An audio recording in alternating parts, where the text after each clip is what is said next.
Hey guys, Dr. Watson here. I just recently finished Stranger of Paradise, and I figured I would share my final build for my character to help people get to level 30 on the Labyrinth.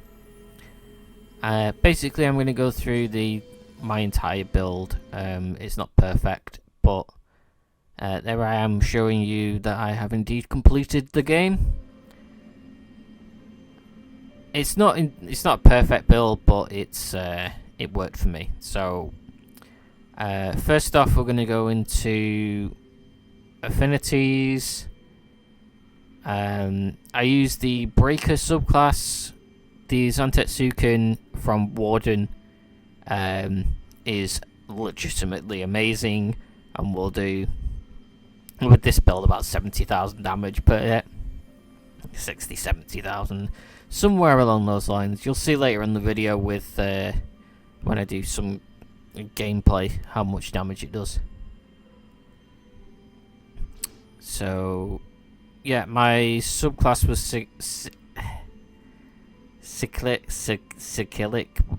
cyclic warrior. Get there eventually. I did get to 1000% on Warden. You don't need it. You only need to get to 600%, I believe it was, for the buff that you need. So that's that affinity. I mean, you get extra bonuses to stats and stuff, and it's easy enough to at least get 1 to 1000. Well, 1 to 800% anyway. So, other things you need is 600% on the Berserker class to get the buff on that. You definitely need to get 600% on Dark Knight to get Near Death.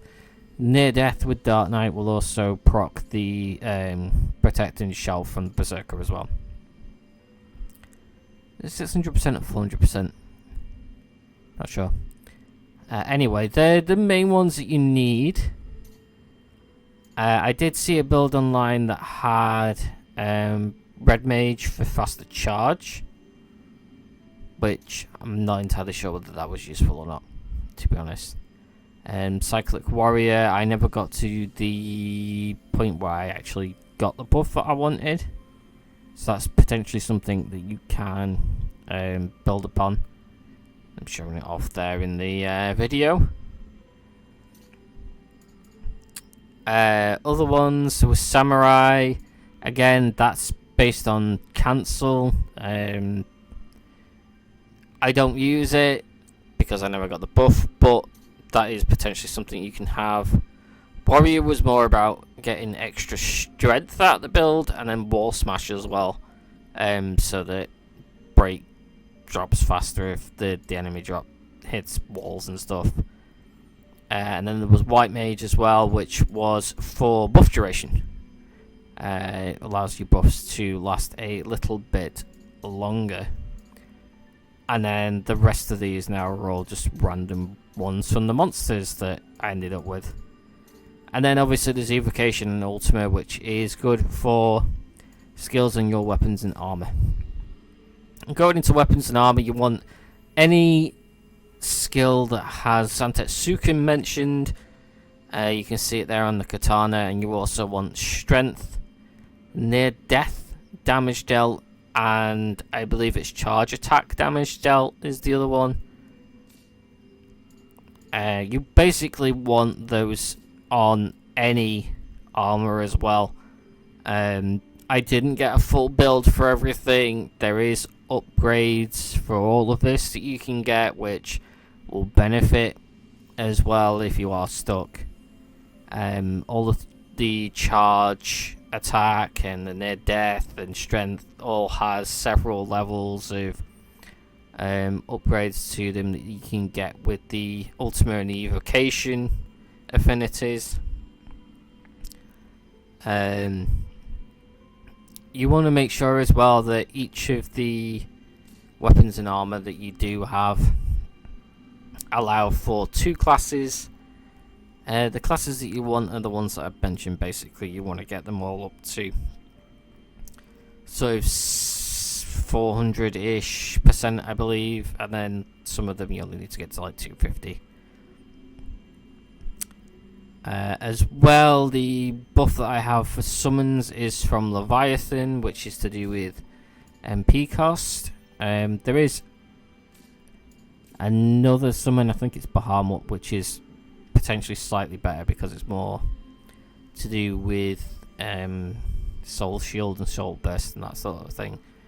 I don't particularly know whether it made much of a difference to my build personally, but it was there anyway, so if it did, then you know that's why. And then for accessory, there is a better accessory available. I didn't bother grinding for it. I just looked for one that had charge attack damage and near death damage. So I think this is me done with showing off the weapons and armor. I think now we are going into monster buffs. Now, monster buffs, because you can have 5 monsters out at a time, it's best to make sure that you get all of the monsters. You can see here, quite a few of the buffs are pretty much pointless. I mean, agility, HP, that sort of stuff. The main ones that you need are strength, and then any of the affinities that you do want to buff up without having them equipped on weapons and armor. So for me, I had I think samurai, no, not samurai, ninja, I think was one. Basically, all the monsters have quests that you can do, which will give you various different types of buffs. When the monsters are out into the main hall, they will give you those buffs. Things like the affinities tend to be that you can level up the quest level for the monster by just killing stuff with that job equipped. Top tip: your other 2 party characters' jobs count towards those. So say if you had a character with the ninja job equipped and you had Breaker and say Swordmaster equipped, you would also get kills towards the ninja affinity as well. That's not if the other character kills them either, that's if you kill them. So anything that you kill will go towards 4 jobs rather than just the 2, which is a handy way of getting the affinities up for specific jobs if your other party characters have them,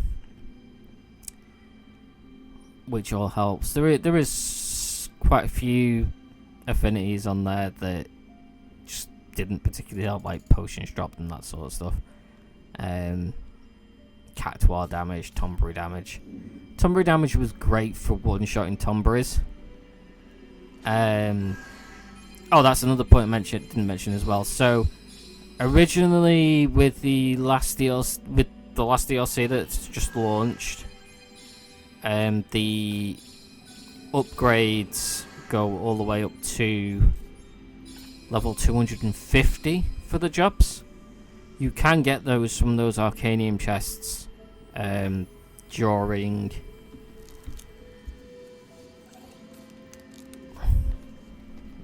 the Labyrinth.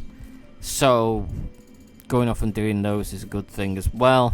Getting all those buffs and upgrades to maximum so you get all the master points.